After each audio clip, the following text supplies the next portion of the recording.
Perkenalkan, nama saya Darman Siaan, NIM saya 101180039. Pada tugas akhir ini, judul saya adalah analisis komponen utama pada pengaruh tutupan lahan di Jawa Timur.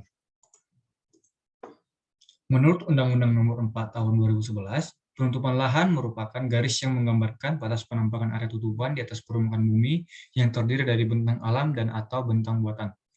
Tutupan lahan merupakan perwujudan secara fisik atau visual dari vegetasi, benda alam, dan sensor budaya yang ada di permukaan bumi, tanpa memperhatikan kegiatan manusia terhadap objek tersebut.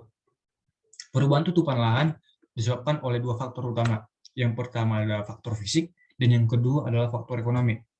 Suatu perencanaan dan pengembangan suatu wilayah, jika disertai informasi data yang tepat, sangat diperlukan agar dapat memberikan hasil yang akurat dalam melakukan kajian pengembangan suatu wilayah atau daerah.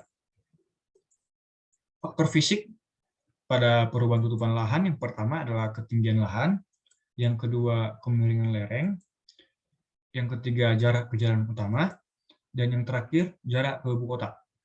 Pada faktor ekonomi pada perubahan tutupan lahan, terdapat tiga faktor besar, yaitu kepadatan penduduk, jarak ke permukiman, dan jarak ke pusat kegiatan ekonomi.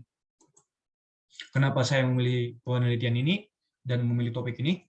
Yang pertama, saya ingin mengetahui bagaimana penerapan analisis komponen utama pada data perubahan tutupan lahan di Jawa Timur. Yang kedua, ingin mengetahui faktor-faktor utama atau dominan dalam perubahan tutupan lahan di Jawa Timur, entah itu faktor ekonomi atau faktor fisik. Yang ketiga, memberikan informasi yang akurat sehingga diperoleh solusi yang tepat dalam pengembangan di daerah Jawa Timur. Harapannya juga dengan penelitian ini akan dilakukan juga penerapan analisis komponen utama pada perubahan-perubahan tutupan lahan daerah-daerah yang lain. Batasan masalah pada penelitian ini yang pertama, pengaruh perubahan tutupan lahan menjadi variabel acak untuk 1000 variabel atau lokasi yang diamati pada tugas akhir ini, ditinjau dari 13 faktor. Yang kedua, faktor-faktor yang menjadi variabel acak diasumsikan berdistribusi multivariat normal. Jadi, data-data awal yang kita dapat, kita akan standarisasi sehingga data semuanya tidak mempunyai satuan dan berpusat di nol. Metodologi yang digunakan pada penelitian ini adalah analisis komponen utama. Misalkan kita mempunyai matriks berukuran N kali P, di mana N adalah banyaknya observasi dan P adalah banyaknya variabel yang diamati.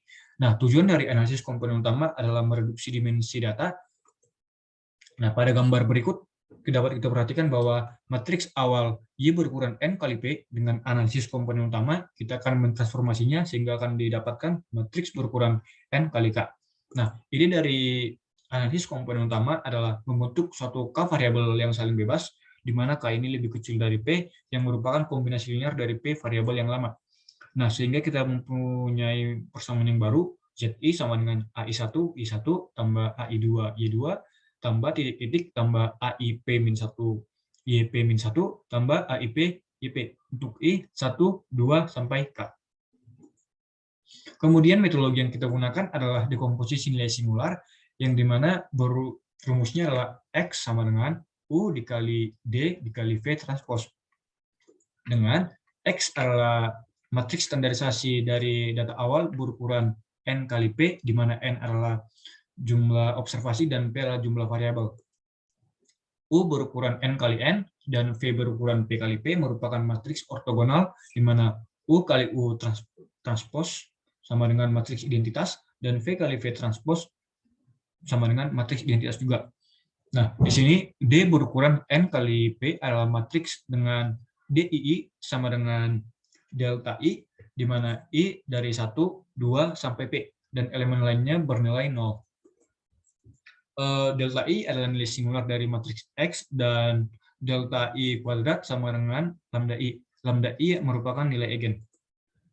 Nah, hasil dari komponen utama adalah kita mendapatkan kriteria banyaknya komponen utama yang dipilih. Banyaknya komponen utama ini seperti nilai K tadi. Jadi setiap komponen utama merupakan variabel-variabel yang saling bebas. Nah, harapannya keterserapan informasi dari data kita adalah sebesar 70% sampai 80%.